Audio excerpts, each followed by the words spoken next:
You did the countdown excellently.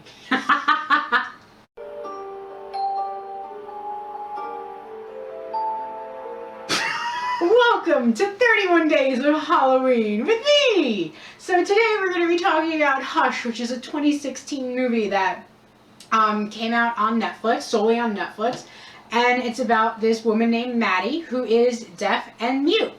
And she is basically dropped into this slasher-esque movie, and what makes it unique is the fact that she is deaf and mute.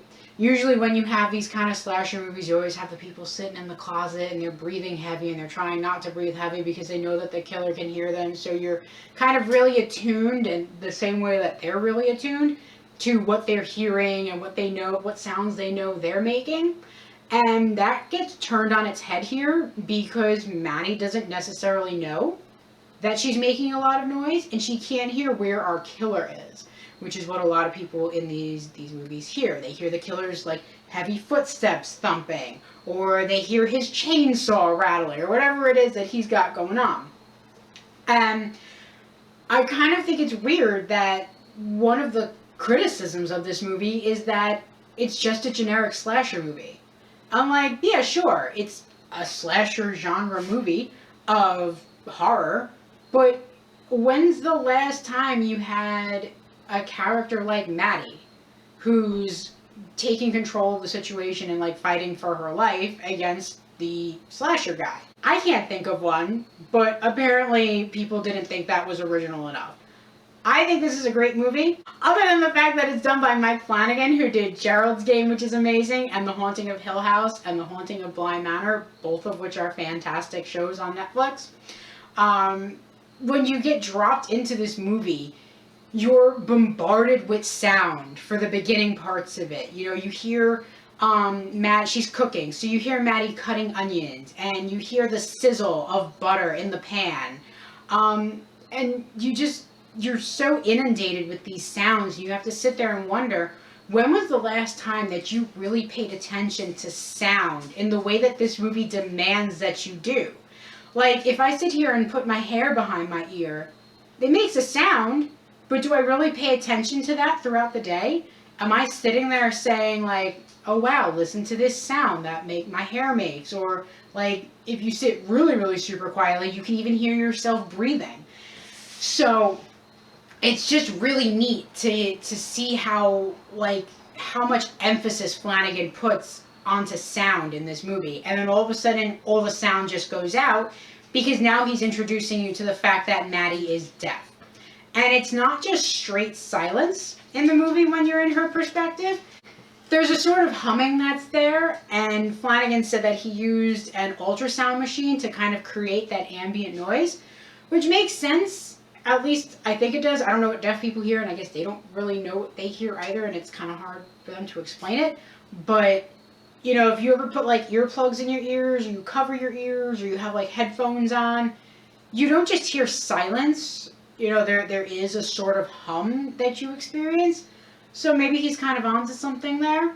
The fact that she is both deaf and mute also kind of lends itself to the creepiness of the movie, because there's parts where like someone who was able to hear would have known like what the killer was doing or that he was there, and you literally want to get up from the couch and scream because you can hear what he's doing and Maddie can't. And it sets it up really nicely to where she's able to discover like that he's there because of what he's doing or what he's been able to do while she's kind of in oblivious because she can't hear. And then our killer, who I thought was really nicely done, but this was something else that a lot of people didn't like. You never find out the motive of the killer. He's just kind of there killing people or trying to kill Maddie. And people felt that that wasn't scary enough. I think it's kind of scarier to have a motiveless killer because it's more like real life. You know, when you watch interviews with certain people who murdered or assaulted people and they're asked, well, why did you do it? They're like, well, because they were there. Maddie just happened to be in the wrong place and the wrong time, or the right place and the right time for this killer to come in and try and murder her. And I think that makes it scarier. Because if you have to be worried all the time about possibly being murdered or assaulted, that makes it scarier than being able to say, oh, well, if I just do X, Y, and Z, I'll be safe. So I don't agree with that criticism. I think this is a great movie. I think it's very tense. Like, I've seen this movie a bunch of times because I like it a lot. And I still sit there and I can feel my heart going and I get tense and I'm still like white knuckling it on the edge of my seat because even though I know what's going to happen, I'm still kind of stressed out about it because like, oh my gosh, it just builds the tension so well. One of the only things that I wish Flanagan had done in this movie was he had originally considered the idea of doing it a movie without dialogue. And he decided to scrap that idea because he felt that it would be too much like a silent movie. And people today don't watch silent movies. They may not even know what they are, that they existed at one point in time. So he felt that people either would get too distracted while watching it with the lack of dialogue, or they wouldn't want to watch it because it's not what they're used to seeing. And I kind of think he missed an opportunity to add to the tension or to make it even like more mysterious or even harder for Maddie, because it's a 90-minute movie and he only has 15 minutes of dialogue. And then you look at a movie like A Quiet Place where there's, I think, even less dialogue in that movie than there is in this one. But that movie is masterful at building tension and making you connected to the characters and stuff like that. Even though there's 4 of them and there's really only Maddie, I think it would have been possible for him to kind of endear you to Maddie. I mean, just in the beginning itself, when she's trying to cook, you get endeared to her because it's like, oh yeah, like, I struggle with making food too, and like sometimes I burn the food that I make. So I don't think it would have been too much of a stretch for him, and I'm a little disappointed that he didn't do it as a dialogue-less movie, or having even less dialogue than it has.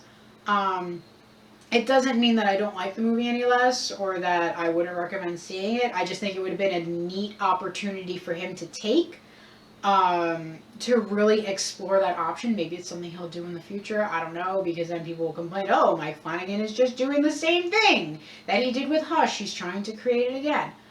I don't know. Either way, it's a great movie.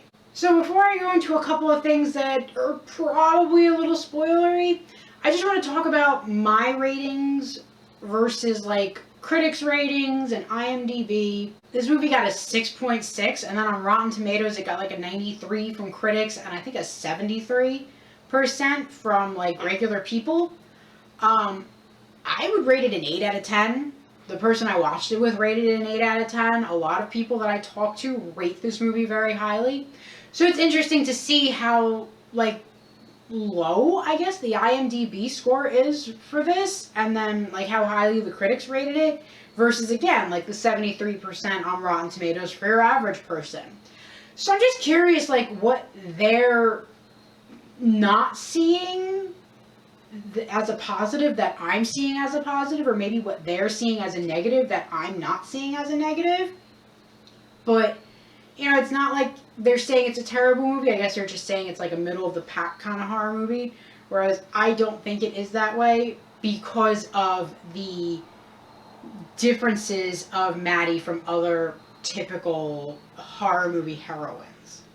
So that's what the ratings are. I'm going to talk about like the ending now. So if you haven't seen it yet, I'd end the movie here. I'd end the video here for yourself. Thank you for watching. Check out my next video. But if you have seen the video, or if you just want to know what my feelings are about the ending and a couple other issues I had with the movie that are a little spoilerish, keep on watching. So hopefully you're all gone if you don't want to see the spoilers, because here they are. Some of the issues I had with the movie were really small things. So, like, we're introduced to 2 characters, one of which is Maddie's friend and one of which is her boyfriend, and they very quickly become meaningless. Maddie's friend is really just a person for the killer to murder, for him to then discover that Maddie can't hear or speak. That could have been accomplished without even being introduced to this person, which increased the amount of dialogue that we had. That's a good, like, 5-10 minutes of dialogue with this friend that Maddie has. Whereas, you know, she could have done the exact same thing, running up to the house, screaming for Maddie, and then the killer kills her without all the other dialogue. Just saying. And then the boyfriend comes along a little later, this other girl's boyfriend, and he's talking to the killer again. Like, he's kind of a little more relevant. I would have kept his dialogue in. But he makes a statement about the police not being able to interact with deaf-mute people, which is incorrect. And that bothers me on, like, a factual basis. It's not, like, necessarily a problem with the movie. It's just something that bothered me. Kind of like the way she treats her crossbow wound. She gets shot with a crossbow at some point. The way she treats that wound and the way her blood loss is kind of addressed in the movie don't really make sense and don't really kind of progress along a factual timeline. Is it a major problem with the movie? No. Is it something that bothered me because that's something that I pay attention to? Yes. But again, it really doesn't affect my rating of the movie.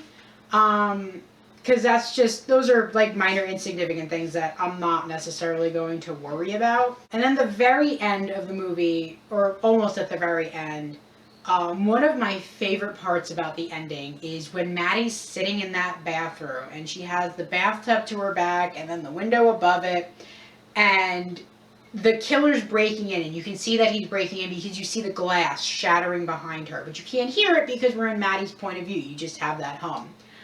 I think that's such a masterful shot because you're so focused on Maddie, the same way that she's focused on the door directly ahead of her, that it's almost like if you're not paying attention the same way that she can't hear what's going on behind her, you wouldn't even notice until he steps into the tub, and the movie then focuses on him and like what he's doing and talking to her. And I kind of knew that this was where they were going to go with this part where he breathes on her neck and like she realizes he's behind her. So like I kind of knew that was going to happen, but it doesn't make it any less impactful for me because at that point, like, I'm just screaming for her to turn around and stab him or run away or whatever. And I just love, that's one of my favorite scenes in the movie. And I just love this movie overall, and that's why I gave it an 8 out of 10. I completely agree with the critics on this one. I don't always. Usually I wind up agreeing with other people, like normal people like me, but I feel that they are discrediting this movie too much, and maybe it's because there's not enough dialogue.